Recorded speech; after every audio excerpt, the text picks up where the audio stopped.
Welcome to a continuation of our journey of the Campfire stories that have formed the basis, cornerstones of the culture of the Jewish and the Christian community.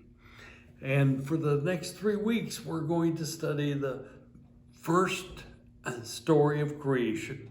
That is from Genesis 1:1 to Genesis 2:4, halfway through.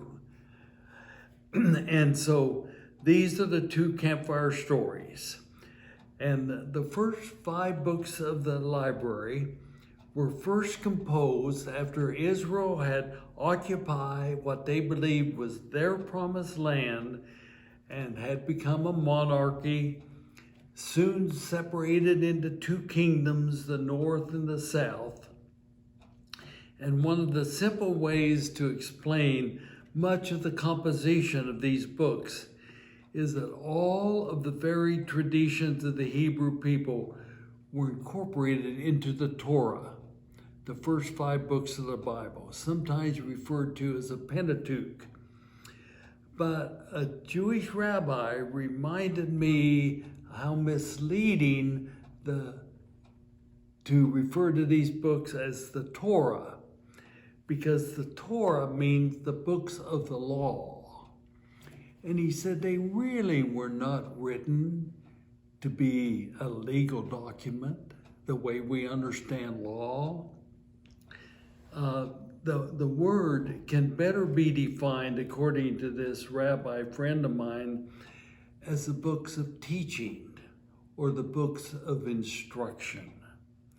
And so the first story of creation was told around the campfires and family gatherings in the northern kingdom, and its roots can be traced back to the Babylonian creation story with some radical departures. And that one of those radical departures will be the focus of the cornerstone we discover this week.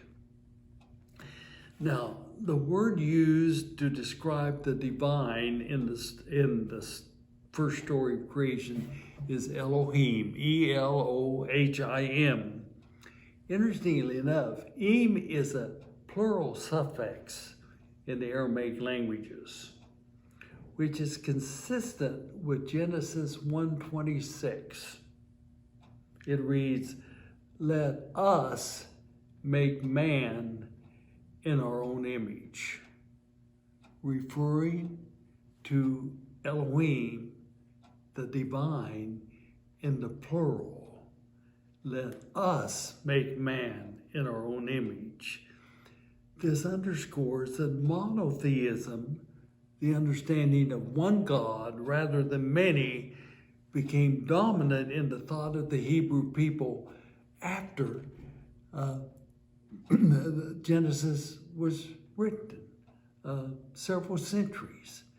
And so this is the context of the first story of creation from the northern kingdom, and Elohim is the divine. It's also important to note that the word create is only used in Hebrew thought in relationship to God, to Elohim, or to Yahweh. Humankind does not create. Humankind discovers what exists in creation. That's the scientific journey. And this is the best way to probe the first creation story, for it's written in just incredible poetic form. Let's remember that a day doesn't refer to sunrise and sunset in 24 hours. It's descriptive of a period of time. And let's just review the first story of creation. And God said, "Let there be light," and there was light. And there was evening and morning. And God said, let there be firmament in the midst of the waters, and let it separate the waters from the waters. And there was evening, and there was morning, a second day. And God said, let the waters under the heavens be gathered together in one place, and let the dry land appear. And it was so. And there was evening and morning, a third day. And God said, let there be lights in the firmament of the heavens to separate the day from the night, and let them be for signs and seasons, for days and years. And there was evening, and there was morning, a fourth day. And God said, let the waters bring forth swarms of living creatures, and let birds fly above the earth across the firmament of the heavens. And there was evening, and there was morning, a fifth day. And God said, let the earth bring forth living creatures according to their kinds, cattle, creeping things, the beasts of the earth according to their kinds. And indeed, God saw that all of creation was good.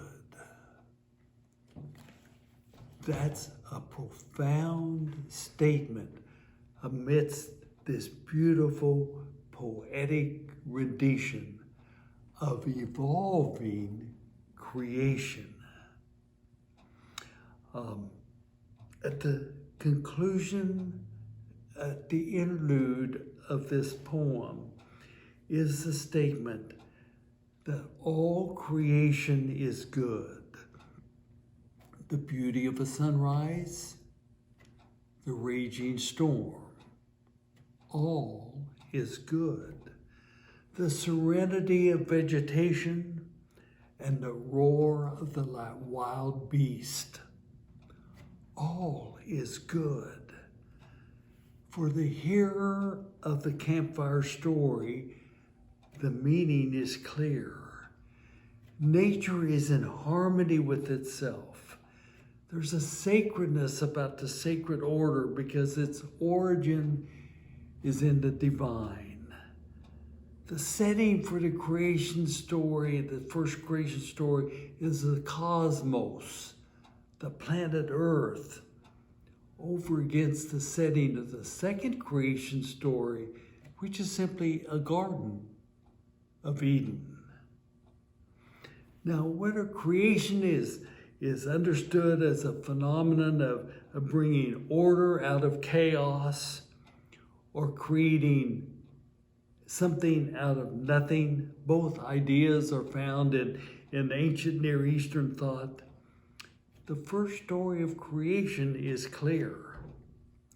Creation is in harmony with itself. Creation is an evolving developmental process, and all creation is good.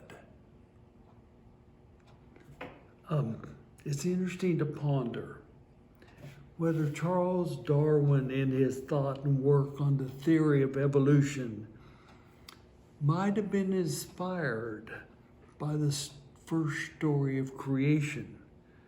For in this story, the evolutionary sequence is clear. This similarity is one of the foundations in the thought of those who find no conflict between scientific inquiry and the journey of faith. It's also very important to understand that to create does not mean to control. There's a tradition of thought that since God creates, God controls. This has many expressions. For instance, when there's a drought, people pray to God for rain.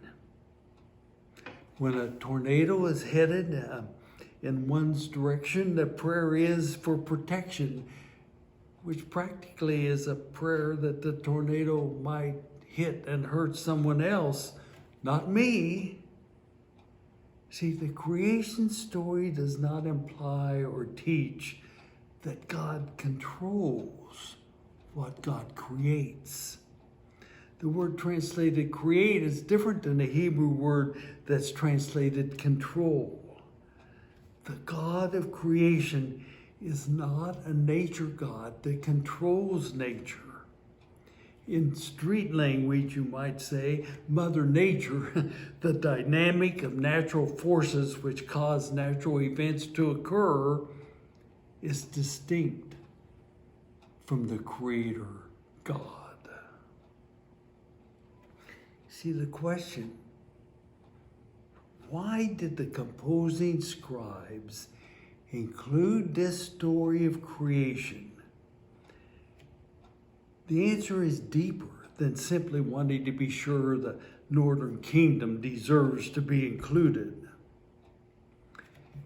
It's because without this story, some very important cornerstones of our way of life, our culture, will be lost.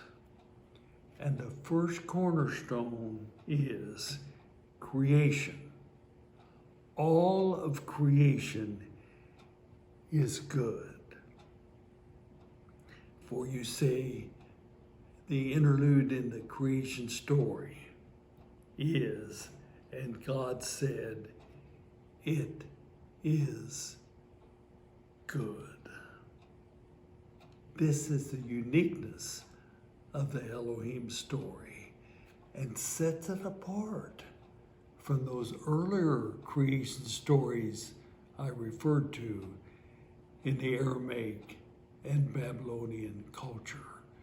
For nowhere in those stories, which are similar in part, but nowhere is that divine understanding that all of creation is good. That's the first cornerstone of the Judeo-Christian culture. All of creation is good. Now, when you think about this week before our discussion on Sunday, I've got some questions. First of all, why is it important to believe that all creation is good? Secondly, what's your response to the separation of the Creator from any control of the natural order? And finally, what is the evidence of humankind placing no value on the goodness of the created order? We look forward to Sunday having times of discussion.